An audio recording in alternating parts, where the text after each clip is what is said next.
તમારા ચરણે આવી જાય ને એમ.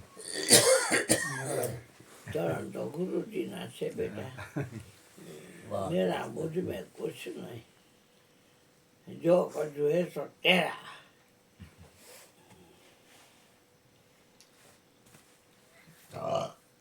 બોલીએ સદગુરુ મહારાજની जय।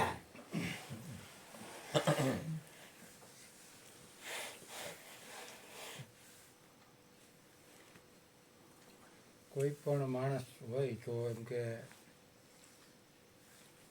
નાનો મોટો પૈસાથી નથી થતો.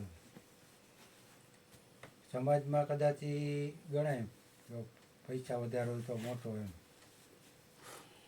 પણ ખરેખર એની સમજણ અને સંસ્કારથી નાનો મોટોનો લેખાજોખા થાય. તો એવો અત્યારે આ શિયાળો અત્યારે હાલે બરાબર, એવો જ એક આમ શિયાળો હતો ને કડકડતી ઠંડી પડતી હતી. તો એક યુવાન નીકળ્યો આમ ફોર વ્હીલ લઈને, તો ફૂટપાથ ઉપર બધા આમ ગરીબ માણસો હોય તો છૂટા થાય. કોઈ પાસે અમુક પાસે ઓઢવાનું હોય, કોઈ પાસે ન હોય. એણે જોયું તો આમ એને અનુકંપા આવી, એમ દયા આવી ગઈ કે આના માટે કે મારાથી થાય તો કાંઈક કરવું જોઈએ. એમ થયું વિચાર થયો કે આ લોકોને ધાબળા આપવું એમ. તો એ બીજે દિવસે 100-150 ધાબળા લઈ અને બધે વિતરણ કરવા નીકળ્યો રાત્રે પાછો. તો એ જોયું તો એક ભાઈ પાસે ખાલી બધાને દેતો દેતો આવ્યો, તો એક ભાઈ પાસે ખાલી એક ચાદર જ હતી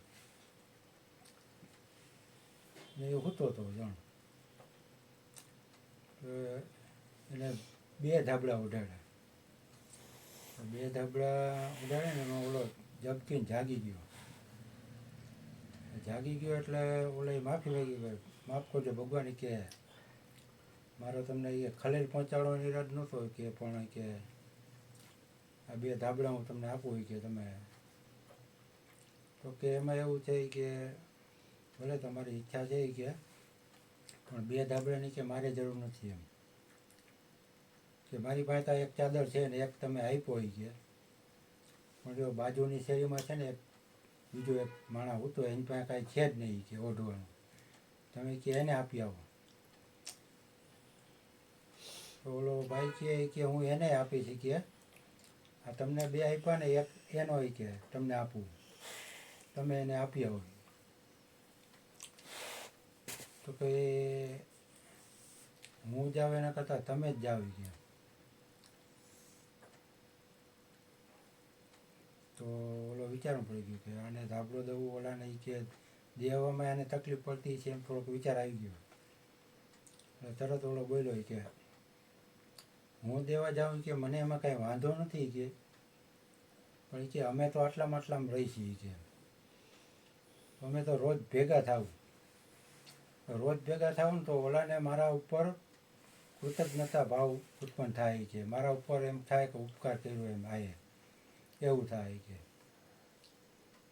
એટલે હું એવું નથી ઈચ્છતો કે, એના કરતાં તમે તો કદાચ આજે દઈને પછી કોઈ દી કદાચ ભેગા થાવ કે નહીં થાવ, તમારા ઉપર એને એવું નહીં થાય. પણ અમે રોજ ભેગા થતા ને તો કે મારી ઉપર એના કૃતજ્ઞતા ભાવ ઊભો થાય એવું હું નથી ઈચ્છતો એમ.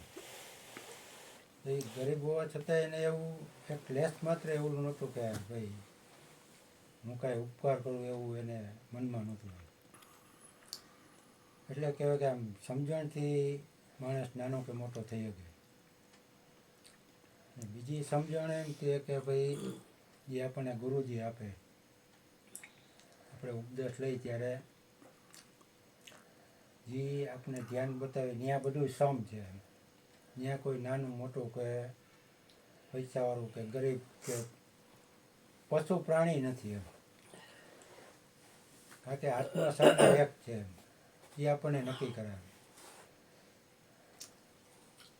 એને એટલે સમજણ કહેવામાં આવે છે કે સ્થિર રહે તો સમજણ સ્થિર હોય તો પછી બીજું કોઈ સંસારની ઓલી બાજી અડે નહીં એમ ધ્યાન રહે. ને બીજી વાત કરી ભાઈ શબ્દની, શબ્દ બધું ઓળખાવે એમ. તો એક ભજન એમ કહે કે સ્થિર રહીએ શબ્દ સ્થિર રહીએ. જય શબ્દ સ્થિર રહેવા જેવું છે એમ. તો થોડું અઘરું તો પડી જ જાય. બાપુજી હમણાં ધબધબાટી બોલાવી દે તો આપણે એ શબ્દ પછી વિસરાઈ જાય. તો અહીંયા તો આવતા એટલે આપણે ખ્યાલ આવી જાય. પણ માનો કે બહાર કોઈ વ્યક્તિ એવું સામે બીજું કોઈ ધબધબાટી બોલાવે તો ત્યાં યાદ ન રહે કે આ બોલવાળો એક જ છે. એટલે એ તો અર્જુનને કહે ભાઈ વૈરાગ્ય કરીને ધ્યાને કરીને એ મન સ્થિર થાય. એના માટે તો ખૂબ આપણો સત્સંગ જરૂર છે અને આપણું ધ્યાન જરૂર છે. બોલીએ સદગુરુ મહારાજની જય. બોલો બોલો બોલો.